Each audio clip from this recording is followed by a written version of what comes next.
So let's go back. We're going to learn a parak tonight, which is not a very well-known parak because it's not a haftorah. Most of the prakim that we've been doing in this these last few weeks, months, many of them are very famous. Nachamu, Nachamu Ami, and Vatomer Tzion, Azavani Hashem, Roni Yakara Lo Yalada. These are all very famous because we hear them every year in synagogue. Last week we did a very famous parak. We did the parak which we read on a Ta'anit Tzibur, right? So we analyzed Dirshu Hashem Bihi Matz'o Kira'u Bioto Karov, and we finished. And it's interesting, and that's what I want to get to. We finished in a strange place. We don't realize that it's a strange place because for us, it's so to speak. That's what we're used to because we hear it in the Haftarah, and we don't generally study. We don't generally study so much Nach, especially the end of Yishayahu. But the truth is, as opposed to other Haftarot, which end in a kind of logical end of a unit, perek, section, where we ended was smack in the middle of something. So I would like to look at those verses again, and the very end of that section and the beginning of the new section. And the first thing we're going to do is try to figure out what's the connection. Again, forgetting the Haftorah and what it means, but which we dealt with last week, but trying to understand what's actually going on in terms of the parak.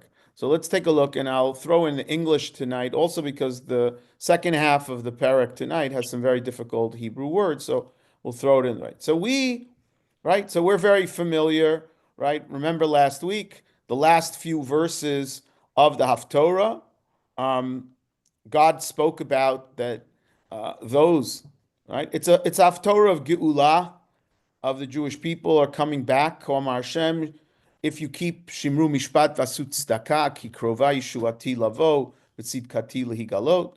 So it seems that he is speaking to the people in Bavel. Koresh either has just come on the scene and captured Babylon, or he is on the throes of capturing Babylon and changing Jewish history. And God speaks to them and says, K'omar Hashem, Shimru Mishpat Vasut Tzedakah, Ki Krova Yeshuati Lavo, V'tzidkati Lehigalot. That's part of, right? And it makes a lot of sense. Ashrei Enosh Ya'aseh Uven Adam Yachazik Ba. Shomer Shabbat Mechalelo v'Shomer Yado Me'asot Kol Ra. For the first time, we have the introduction of the Shomer Shabbat, not only the Shmirat, Yado Me'asot Kol Ra, and Shimru Mishpat Vasut Tzedakah, social justice, but also keeping the Shabbat, which makes a lot of sense if Yishayahu here, or the prophet, whoever this prophet is addressing the people who went into Galut. Shabbat began to take a very central role in the Jewish identity. The more that you are distant from the Mikdash, just like for us today, if you don't have the Mikdash and you have now gathering places where you pray to God, what we eventually call Batei Knesiot, which started to exist during the time of the Babylonian exile, the first Babylonian exile. You also start to have a greater emphasis on things like Shabbat, which are markers of Jewish identity, just like today. They are markers of Jewish identity that separate you from the majority culture in which you've been exiled into. And so it's not by chance that you start to find in the second half, in this part of Yishayahu, discussion about Shmirat Shabbat. You start to find it in the end in Nehemiah, when they're talking about, are they keeping the Shabbat or not? Because it became very central to Jewish identity in Bavel. And then when they went back to Eretz Yisrael, that theme and that marker uh, remained very central. And of course, with the uh, with the close of prophecy and the move away from prophecy and the centrality now of what we eventually come to know, the close of Tanakh and Torah Shabbal Peh, Shabbat becomes a very, very central marker in Jewish identity. So it ends off. So these Jews are coming back. God is promising Yeshua. And then he says, "Val yomar ben hanichar hanilval Adonai lemor havdel yavdilani Adonai me'alamo val yomar asari sein ani eitz yavesh." All these marginalized groups should not say that they are going to be left out. Ki ko amar Hashem lasarisim asher yishmor shabtutai ubacharu basher chafatzti machzim b'bri. If you identify with the covenant of Shabbat and you choose what God wants, so I'm going to establish you in the Beit HaMikdash, where you were once serving as eunuchs for the kings of Bavel and Persia. You are now going to serve in as the servants of God in the Beit HaMikdash. And then, just as he mentioned the people who, the Ben Hanichar, he first mentioned the Ben Hanichar, and then he mentioned the Saris, A-B. Then he mentioned the Sarisim. And now he tells what he's going to do to the Bnei HaNechar, the aliens. Now, who's the aliens here? Doesn't mean aliens from Mars. Bnei HaNechar, does it refer to, and this is a machloket amongst the Parshanim, does it refer to Gerim, to what we today would call converts? ובני הניכר הנלווים על השם לשרתו, לעבד שם אדוני להיות לו לעבדים, כל שומר שבת מחלו מחזיקים בבריתי, והביאותים אל הר קודשי ושימחתים בבית תפילתי, עולותיהם וזבחם לרצון מזבחי, כי ביתי בית תפילה להיקרא לכל העמים. So is this a statement of embracing the converts who are coming from all over the world and all from various nations, or is it a more radical universal statement that God is going to embrace even those who don't fully become Jewish in the classical sense, but have an affinity with the Jewish people and are philo-Semite, keep the covenant of Shabbat, but God will bring them. And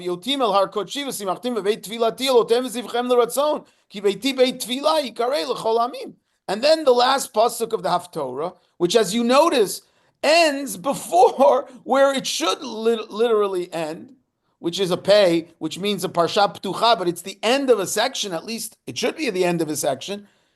It ends, Ne'um Adonai Elohim mikabetz nidchei Yisrael, od akabetz alav l'nikbatzav. I will gather others besides those that have already been gathered. That's how it ends. Now, who are these others? The God who gathers together the dispersed of Israel, the nidachim. Od akabetz alav l'nikbatzav. I will gather others on top of that, which again. Now, ostensibly, it's a reference to the Sarisim and the Bnei Hanichar, Hanil V'olam Hashem. But then all of a sudden we have this very strange pasuk. Kol chayto sadai, etayu le'echol kol chayto bayar. All the beasts of the field come to devour, all ye beasts in the forest, come to devour. It's as if there's an ellipsis here.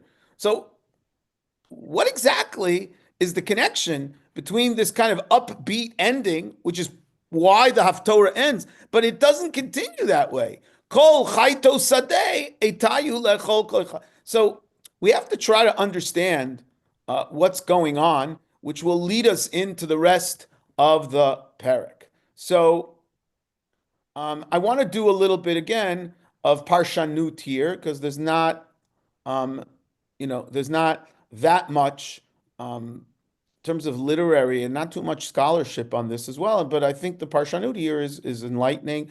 And so let me just pull up here. I want to pull up online from Mikraot Gdolot Haketer about this. And now let me go back.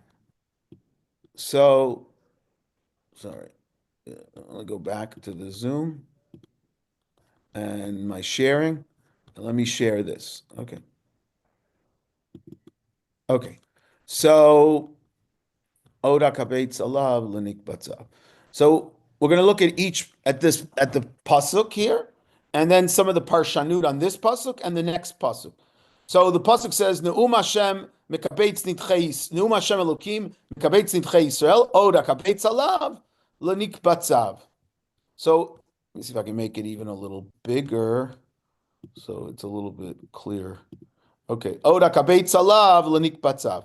So Rashi says, Oda kabetz alav min ha'umot, from the nations of the world, sheyit gairu, who become geirim, v'nilvu alehem, lenik batzav, nosafim al kfutzat Yisrael.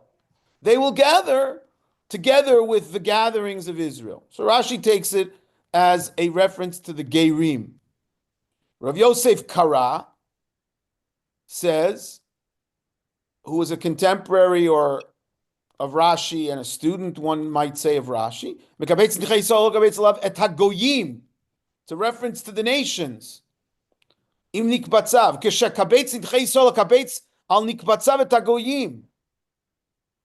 Okay, so that refers much more universal. The second interpretation is a reference to the Geirim. So again, Ibn Ezra, Ne'um Hashem Elokim od mikabetz nidchei Yisrael ki im alumi Bavel ume'elam ve'ashur, the Jews who had been exiled to Babylon and the Jews who had been exiled amongst the 10 tribes, lenik batzav al ha'geirim.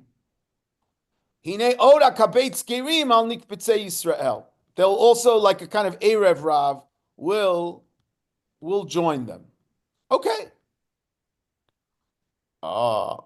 Okay. But then we have a third interpretation. Then I have a third interpretation, which is then developed by others as well. Oh my God. Ne'um Hashem Elokim Oda Kabetz Alav Lenik Batzav. Perush Adoni Avi, the Radak, Rav David Kimchi, one of the great French exegetes. Perush Adoni Avi Ezal, so my father, Radak likes to quote his father. La'achar she'akabetz nitchei Yisrael, Oda kabetz alehem nikbatzim acherim al nikbatzav. Vehem Gog umagog. This is a reference not to something positive, like all the Mefarshim up to this point. It's not a reference to the positive. It's not a reference to the ideas, to the Geirim, or to universal, to non-Jews who will gather in Jerusalem and want to share in the bounty of God's munificence and God's knowledge. But rather, after God will gather the Jews to Eretz Yisrael,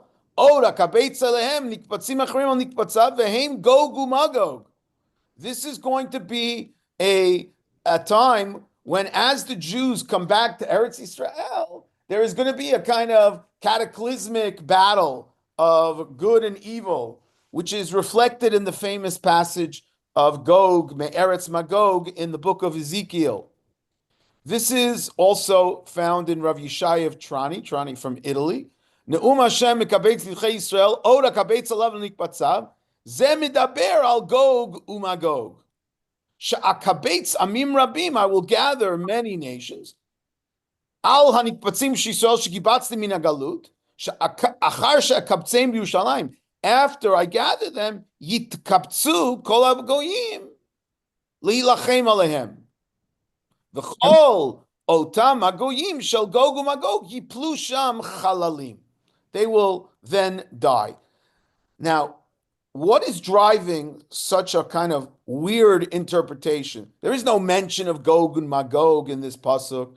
The pasuk seems to be much more positive. Ne'um Hashem mikabetz oda kabetz alav lenik batzav sounds exactly that God will gather others who will join the Jewish people. Very similar to the famous nevuah of Isaiah ben Amoz, Yishayahu ben Amoz in chapter 2, which starts the book, which talks about, V'naharu elav kol goyim, all the nations of the world will come up to Jerusalem, and kimitzion teitzei Torah udvar na'am Yerushalayim. But interestingly enough, Rabbi Lezer, um, Radak and Rabbi Shai Bitrani didn't go that direction. And the reason why they didn't go in that direction is because we have the next pasuk, which we just read. And to understand how they read, again, just to show you, the next pasuk is a very harsh pasuk. Kol chayto sadai. Chayto is just an archaic, poetic form of the word chayot. Sometimes in biblical Hebrew, tivi'emo, the extra vav reflects archaic, poetic Hebrew, ancient Hebrew. Kol chayto, kol chayot sadai, of my fields, etayu, come. It's very similar to the Aramaic root of ata, to come. Le'echol, to eat. Kol chayto baya'ar. They should come. All the animals in the field should come and eat. So, what is it doing here? And what's the connection to the previous pasuk? So Radak, or the Papa Bear of Radak, said it's Gog and Magog. That it's Gog u'Magog. Ora kabetz lahem v'nikpatzim ve'heim Gog v'hapasuk she'acharav yoreh zeh ha'perush. The next pasuk, which we just looked at, is proof to this. After the Jews will be gathered in Israel, and everything will seem to be honky-dory, then they'll be attacked in a cataclysmic messianic war, in which Gog u'Magog will be put down. Rabbi Shai Mitrani makes it explicit. Ne'um Hashem mekabetz nidchei Yisrael ora kabetz alav v'nikpatzav zeh medaber al Gog u'Magog. She'akabetz amim rabim, I will gather many nations al nikpatzim she'Yisrael shekibatztem min hagalut. She'achar she'akabtzeim b'Yerushalayim, after I gather them in Jerusalem, yidkabtzu kol hagoyim lavo lehilachem aleim, they'll all come to attack. V'chol otam hagoyim shel Gog yiplu sham chalalim, they'll die. V'chol chayto sadeh atayu le'chol chalaleim. And then God is calling all of the animals of the fields to come and eat their carcasses. This is the interpretation from Radak, Rabbi Shai Mitrani. On the other hand, others did not take that. Let's see how did they interpret that? Rashi has a more positive spin. Rashi says, Kol chayto sadai, kol ha'umot, all the nations who've gathered to join in the project of Am Yisrael, atayu hitkarvu elai, v'tochlu et kol chayto baya'ar, et giborei ha'umot, she'imtzu et libam milahitgayer. You, the people who have joined with the destiny of the Jewish people and have become Gerim and joined the Jewish journey, you will now eat up all of the nations who hardened their heart and did not become Gerim and did not adopt the Jewish message. Chayto sadeh, chayata sadeh, chalasha. Okay? So because Al Shamar Ora Kabetz Alav Amar Mikra Hazeh, that you are now going to be the ones who are going to destroy the enemies of the Jewish people. Doesn't mention Gog u'Magog exactly, but this is what's going to go on. The same thing Rav Yosef Kara, as I said, one of the students, a kind of Talmid Chaver of Rashi, Kol Chayto Sadeh She'ein Dar Kol Hazik. Generally, the animals they don't destroy. Here, God is calling them. Echav atu yelechol im chayto b'yar shedar kol azik. Klomar, kol ha'umot shovim l'Yisrael. All the nations who are Philo-Semites, who love the Jewish people. Atayu le'echol im asonim otam. Go and eat those who are trying to hate us. Okay? So this is the interpretation Allah. Okay, this is the interpretation of Rashi, etc. As I said, Radak and others interpret it relating to Gog uMagog, Zeh medaber al Gog uMagog, she'et kabeit samim rabim al hanikbatzim. I will gather great nations, many nations on those who have gathered, and then they're going to have this great battle, and then all the animals of the field are going to eat them. So according to Radak and Rabbi Shami Trana, it's not a metaphor. The animals are actual animals. After the destruction of all of the enemies of Israel, the animals are going to eat their corpse, the dead bodies. According to Ibn Ezra, I'm sorry, according to Rashi and Rabbi Yosef Kara, it's a metaphor for you, the nations of the world who join with Am Yisrael. You're going to fend off the nations that are still hating on the Jews. Okay, and this is the interpretation. Ibn Ezra takes it in a different direction. Kol hatam shat tzadikim heim hageirim yashuvu rak hamikatrim lavorozar lo yashuvu v'hinei atayu lashon tzivui. What does it mean? V'hatam, what's the meaning? Ki Hashem tziva le'umot ha'ulam harishaim laharog rish'ei Yisrael kmo hachayot shetargenu eila et eila.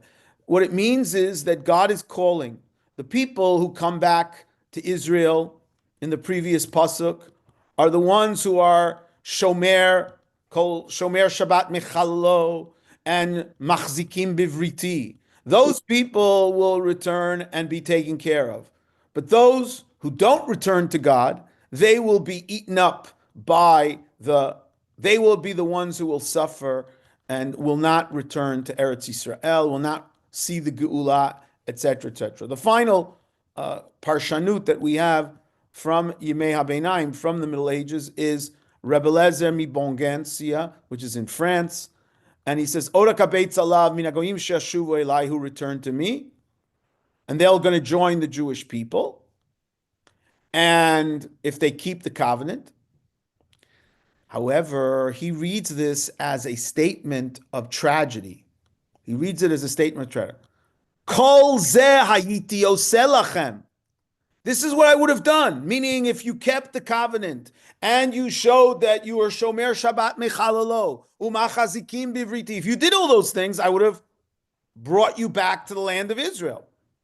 However, kol zeh hayiti oseh lachem im tishmeru mishpat v'tasu tzedakah. Aval achshav she'einchem shomim elai. Because you didn't listen to me, kol chayto shebiyar, all the animals will come and attack you.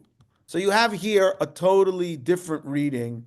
Again, so you have a number of readings. Either it's a reference to that, the Jewish people are going to come back together with those amongst the nations of the world who join in the journey of the Jewish people, u'machazikim bivriti, and they are the ones who are going to be taken care of, and the enemies of the Jewish people will destroy those who don't do tshuva. They'll be the ones who will not sustain and live and be able to return. That is the approach of Rashi and the Ibn Ezra and Rav Yosef Kara. Rabbi Lezer Bongensi says that this is a contrast. This is what would have happened if you were good, but unfortunately you didn't do that, and therefore HaKadosh Baruch Hu says that you're going to suffer first before you return. There's going to be a kind of purging and a cleansing before that happens. And on the other hand, you have the Radak, who sees it as a kind of messianic vision. You're going to come back to the land of Israel, and then there's going to be this kind of cataclysmic, messianic experience. Okay, now let us go back. Let's go back and continue, because now the Bible kind of shifts gears, and engages in a major tochacha and a major reproof.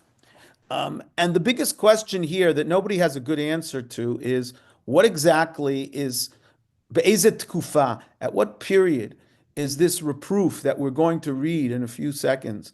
When is it being given? Who's it talking to?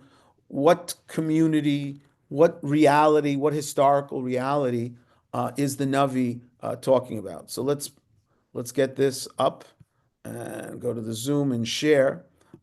Again, my Tanakh. So we pick up. HaKadosh Baruch Hu turns to the Navi, turns to the Jewish people, and he says, "Tzofav ivrim kulam lo yadu, kulam klavim ilmim lo yuchlu linboa chozim shochvim ohavei lanum." So the watchmen, who are the watchmen? The watchmen are either the leadership, but it also can refer to the prophets. In the book of Yechezkel, for example, in the book of Yechezkel, the tzofim are often a reference to the prophets, and it could be here the false prophets. So if we look, let's say, for example, I think in chapter 3, um, duh, duh, duh, duh,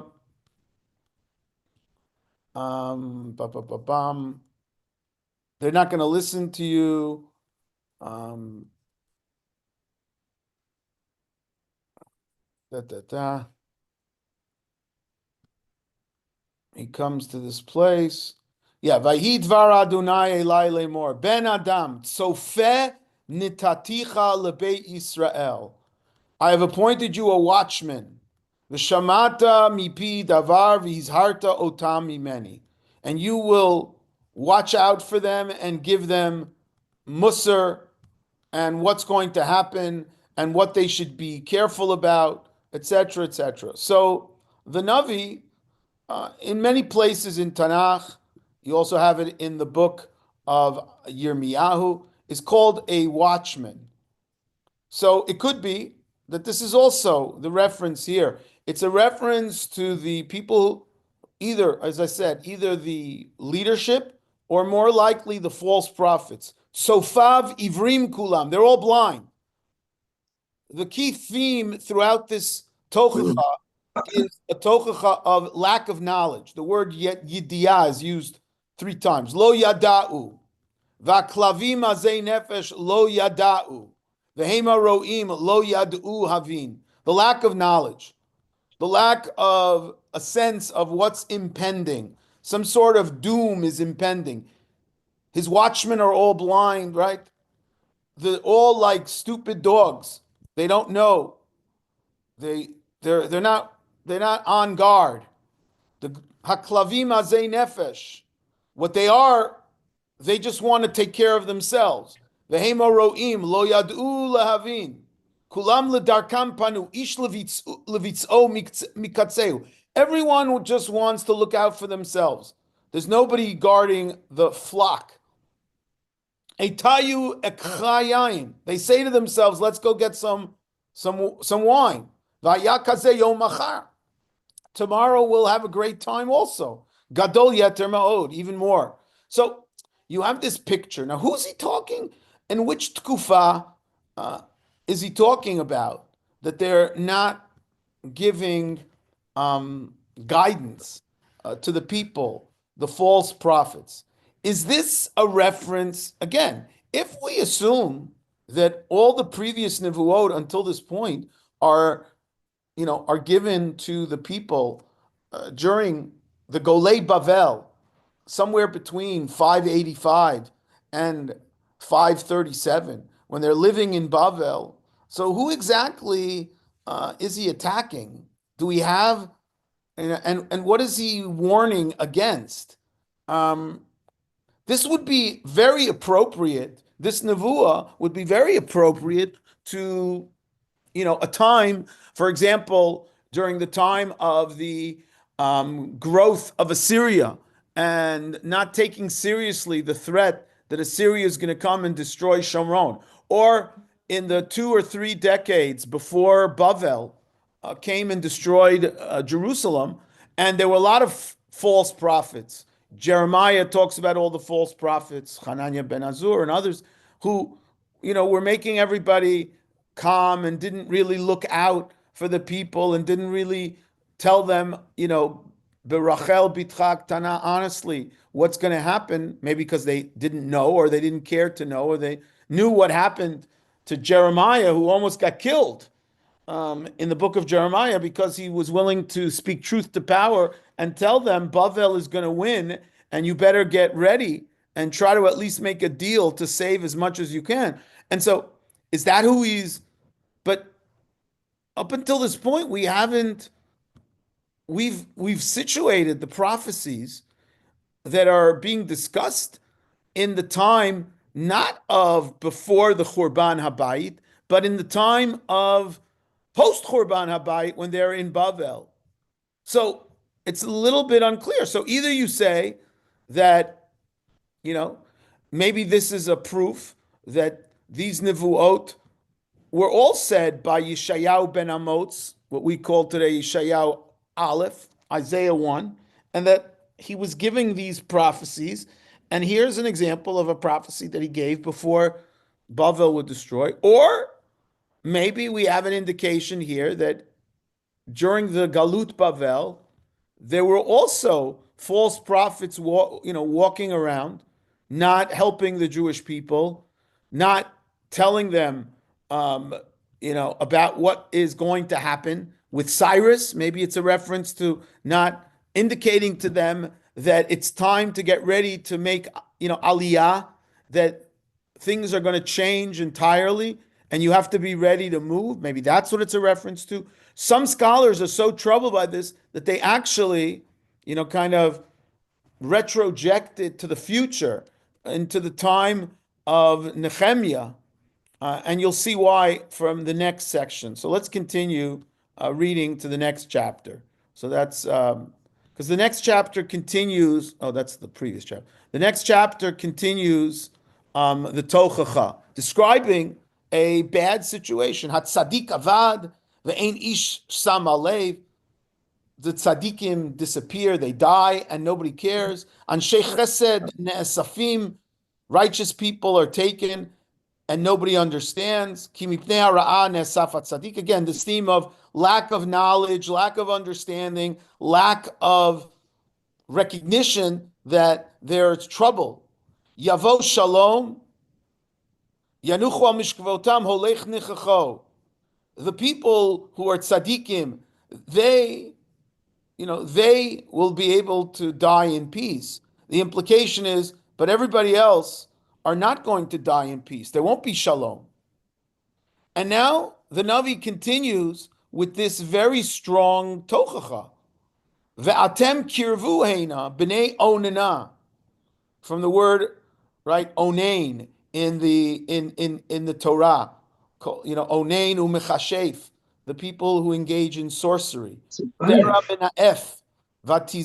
This, of course, is very common in biblical and in the ancient world.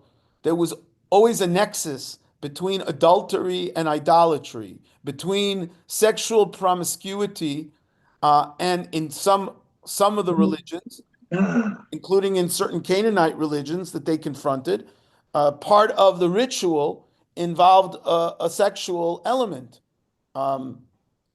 including in the Babylonian religion of Akitu, that there was the Akitu ceremony, there was some sexual element of the priest and the high priest copulating as part of the ritual.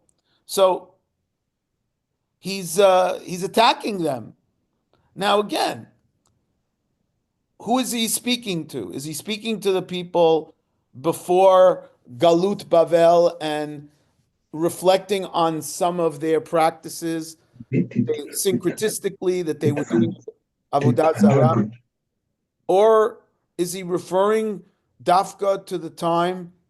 Does it refer to the time that where they were in Bavel in that period from 585 until 537? Maybe they became very, very integrated and assimilated into the period. Or is it referencing, as I said, the period of Ezra and Nehemiah? That's another claim amongst some readers, that and we know from the Tanakh that there was a lot of intermarriage and a lot of and people, maybe they were all kinds of syncretistic, serving both God, Yud Ke Vav Ke, as well as other religions, doing kind of a combination. So again, it's unclear, but this is it's a tochacha. That's very clear. Were Yishayahu and Yirmiyahu so harsh in their descriptions, like Yecheskel, like what you just read from Yecheskel, with calling them dogs, and really, like it sounded like so. I don't remember Yishayahu and Yirmiyahu describing like so in such harsh terms. So you see, because you never were taught. Parak 56, the end of 56 and 57. Yeah, it's a very harsh language. It's very harsh language. And it's also part of the reality. Now, again, it's and it's so striking because we've had all these nivuot of Yeshua and Geula. So again, do you read them as, okay, for now the Navi's going back to, but why did you go into Galut? You went into Galut because of all this that you did. And, so kind of remember, yes, God is coming to redeem you, and Nachamu Ami, and Ronia Kara Lo Yalada, and all the beautiful nivuot, and Oda Kabetz Alev Lanik Batzav. But remember is that the way to read it? Some Mefarshim read it that way. Or is it reflecting on the fact that, yeah, God is saying that this, but right now the matzav is very bad. In Bavel, the Jews are very assimilated. Again, come here. I'm not sure. Like I said, the text is very ambiguous when exactly, but you could read it that way. And the language is harsh. It's true. What chapter was that in Yecheskel? Chapter 3. But the psukim that we looked at was in, just right before, when he talks about the dogs. Yeah. V'atem kirvu heina b'nei onana zera mina efa tizneh. Al mi titanagu. Al mi tarchivu peh. You act with such kind of leitzanut, with kind of a, tarichu lashon. Halo atem yildei fesha zera shaker. Hanechamim, which is a euphemism for sexual activity. Hanechamim ba'ilim. You go under the trees and have sexual relations as part of the ritual. Tachat kol eitz ranan. Shochatei yiladim banechalim. You engage in child slaughter. Tachat seifei haslaim. Bechalkei nachal chelkeich. Heim goralech.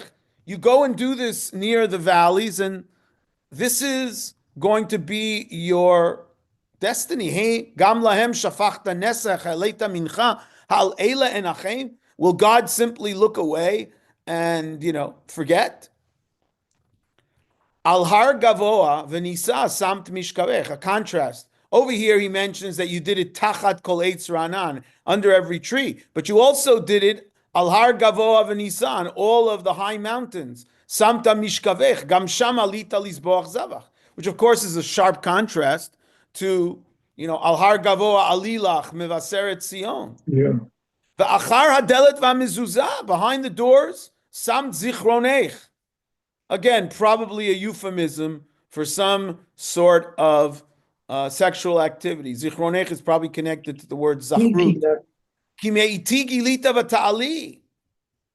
Hirchaft mishkavech v'tichrat lach mehem ahaft mishkavam yad chazit. V'tashuri lamelech bashemen v'tirbi rikuchayich. You got all dressed up.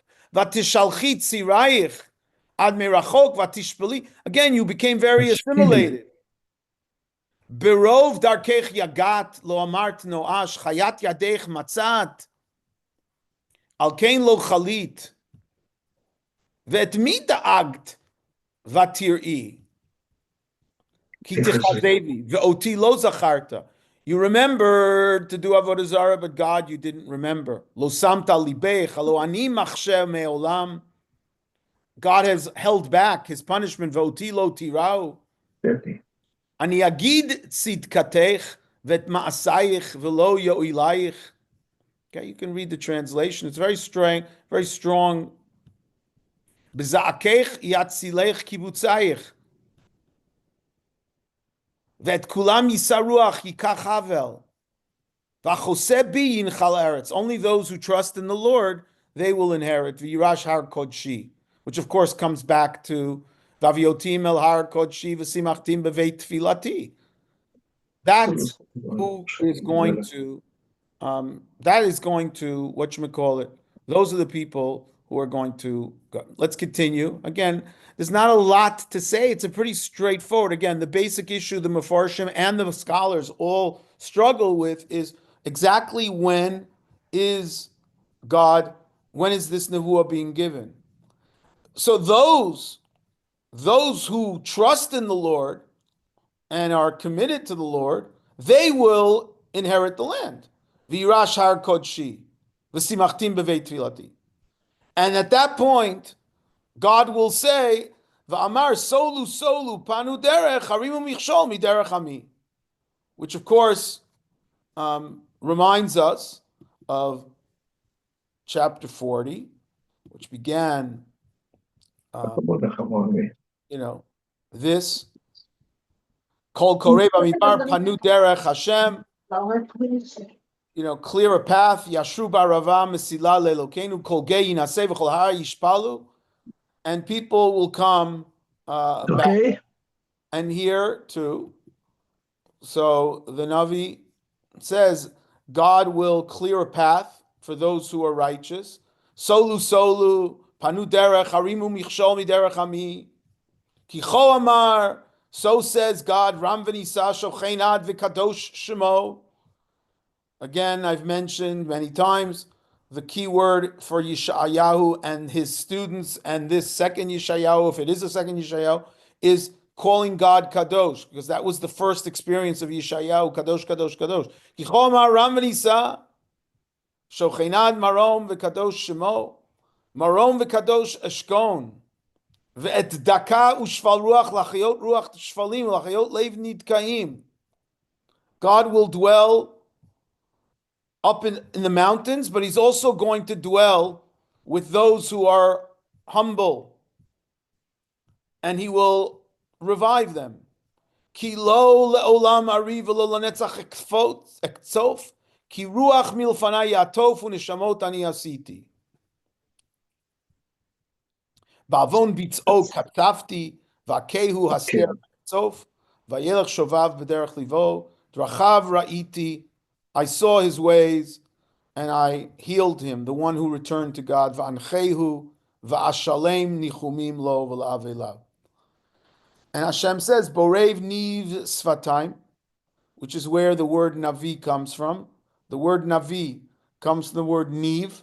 The word Navi is mistranslated as prophet. The correct translation of the word Navi comes from this word, Borei niv svatayim, the one who creates the niv of svatayim, that which comes out of the lips. The best translation for a Navi is a spokesman. That's why the first time the word Navi appears in Tanakh, the first time it appears in Tanakh is by Avraham Avinu in chapter 20, when Avimelech takes Sarah, and Hashem punishes him, and God appears to him, and he says, I know you didn't know.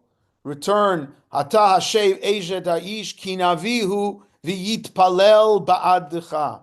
He is a prophet, and therefore he will pray on your behalf. The prophet is not someone who sees in the future. That's maybe the chozeh, maybe the ro'eh. The prophet is the one who prays to God, who speaks to God, and brings God's words to the people. He brings the word of the people to God, and he brings God's word to the people. You also see this in the book of Shemot, when we look at when Moshe Rabbeinu does not want to go, and does not want to, and finally he says, Shlachna biyad tishlach, right? And Hashem says, okay, instead I'm going to make Aaron go with you. And he says at one point, He says, says, "Who daber yedaber." yeah, I know, but I'm looking at um, one second. Hashem says to Moshe Rabbeinu,